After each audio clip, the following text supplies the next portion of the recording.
Hello, everyone. My name is Christine Till. I call myself the marketing mentress online. And I wanted to share with you something really important today about multiple streams of income. I was raised on a ranch, and on that ranch, we had multiple streams of income. We had cattle, a big cattle herd, because it was a ranch, and we had a grade herd for butcher, we raised for butcher, and we had a purebred herd we raised for breeding stock. We also raised our own horses, and we had a purebred quarter horse and stud and quarter horse mares, and we would raise our own colts and break them as cow ponies. In those days, there were no four-wheelers.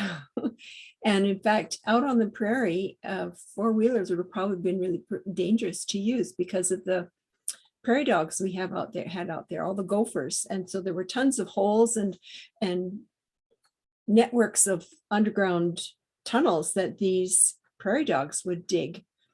And that's another whole story. I won't go into that story today. So we had the cows, we had the horses, we had hogs, we raised them for breeding and for butcher. We had chickens, we raised for butcher and for the eggs, and we would sell extra eggs to the neighbors.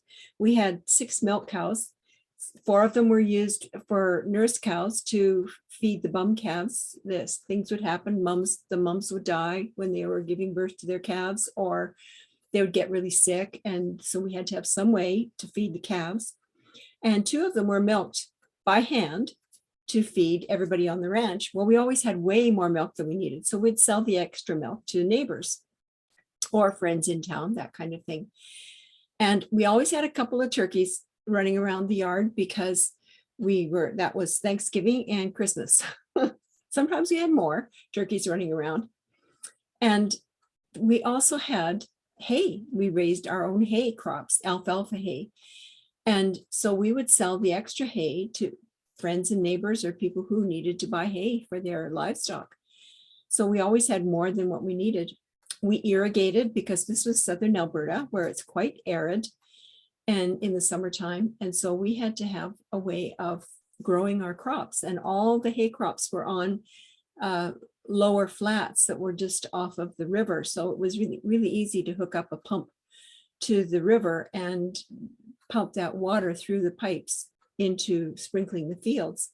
But these pipes were not the ones they have today. Like today, they have pipes on wheels, and you've got ones that turn circles. There's ones that just go back and forth across the field. So they're much more modern today than they were then. We had to literally take the pipes apart, walk 20 paces, hook the pipes back up again, and then turn the pump back on. So that was a routine we had to do every 2 hours, 24/7. Somebody had to be out there changing those pipes or they'd get turned off and all the crops would dry up, right? So we had to keep that going on a regular basis.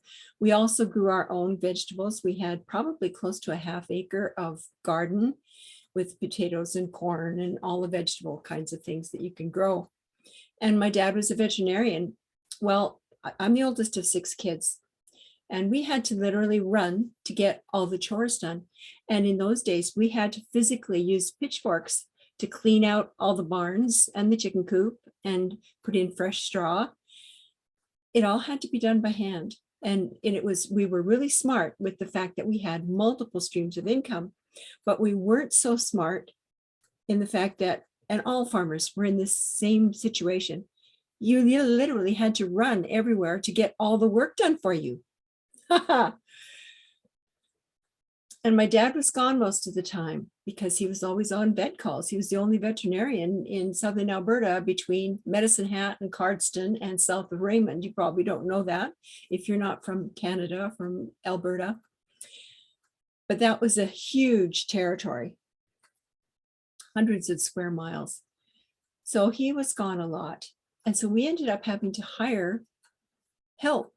So we always had some cowboys on the ranch. We had a bunkhouse with bunk beds in it where they had a shower and washroom and they could clean up every day. So there were always tons of mouths to feed sitting around that table in our kitchen.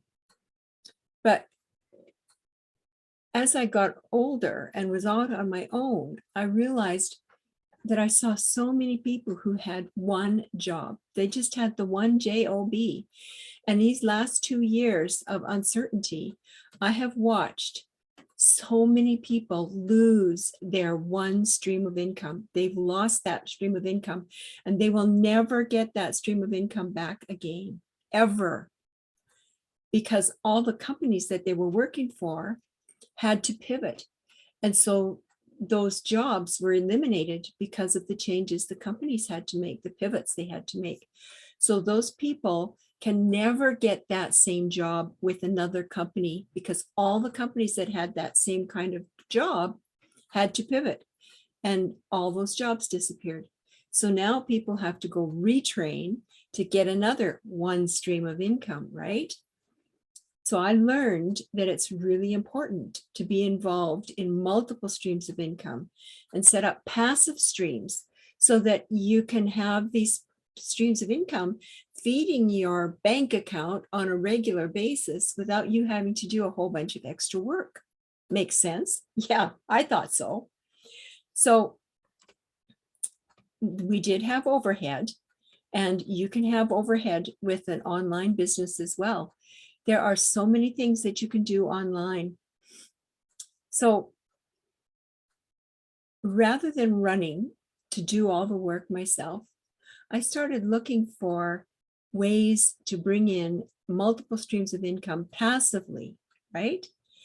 And today I manage multiple streams of income. And the difference is that most of them, I can set them and forget them, so to speak. Once they're in place, they just keep on bringing in income. And I can be out busy working with LinkedIn clients if I want. I've been a LinkedIn coach for over 12 years. And that is, to me, is fun. I love to do that. And all these other streams of income have been so crucial in helping us through these last 2 years. And we're not on the farm anymore. We are more in a city type life. We live in a small town. So don't you agree that it's smart to have multiple streams of income so that if one stream takes a hit, you've always got other streams that can pull up the slack, right? I would hate to be in a position today where my one stream of income got kicked out, took a hit, and how would I replace it? I wasn't prepared. With the systems that I teach, I can help you get prepared with multiple streams of income that will feed your business or feed your family for years to come on a passive basis. I'm Christine Till, and they call me the Marketing Mentress.